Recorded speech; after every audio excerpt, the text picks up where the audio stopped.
Hymn to Apollo, God of the golden face and fiery forehead, Lord of the lion's house of strength exalted, in the ram's horns, O ruler of the vaulted heavenly hollow, send out thy rays majestic and the torrid, light of thy song, thy countenance most splendid, bend to the suppliant on his face extended.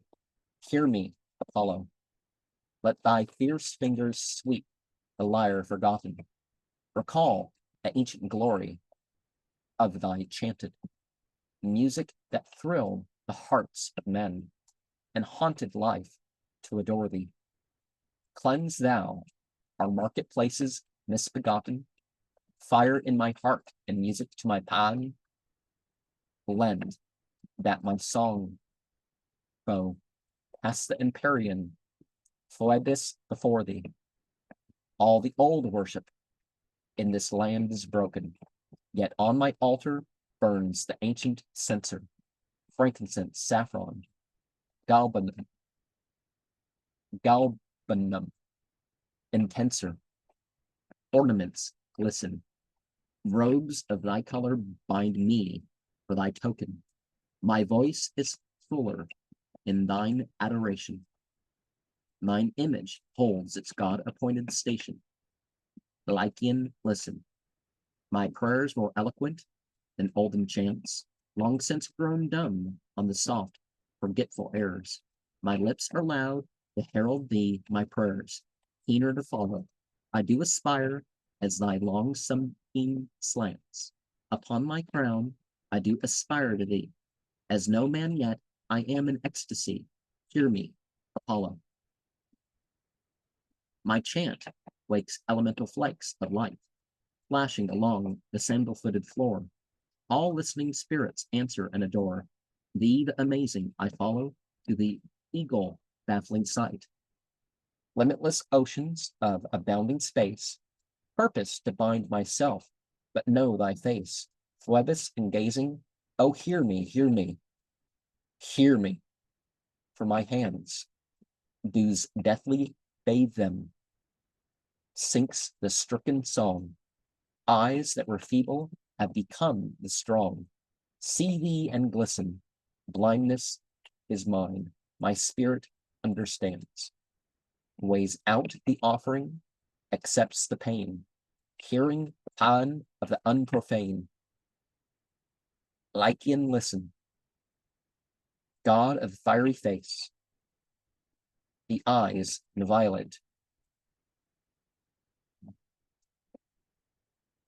Lord of the soundless thunders, lightnings lightless, hear me now for joy that I see thee sightless.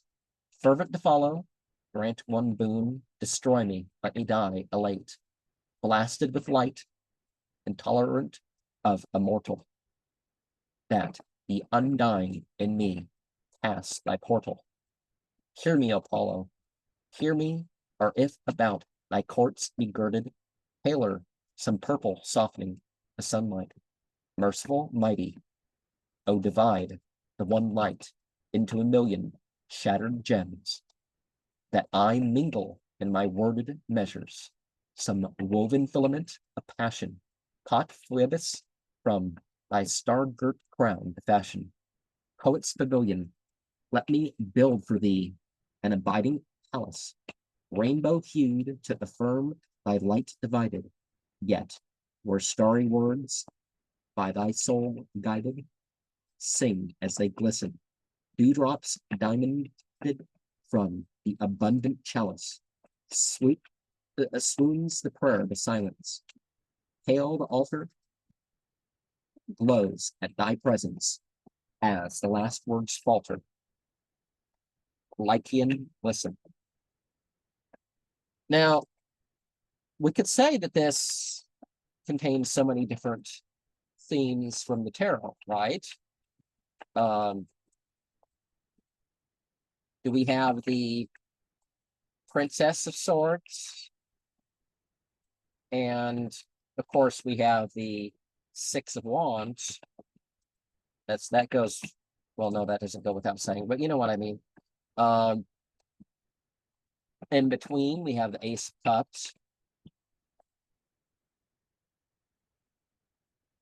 But we notice that Apollo and Aduni, which was put into as a word for God in the Bible, is given so many of these attributes, but the personification of it wasn't taken as literally in that. But of course, we know that, see, by one's own efforts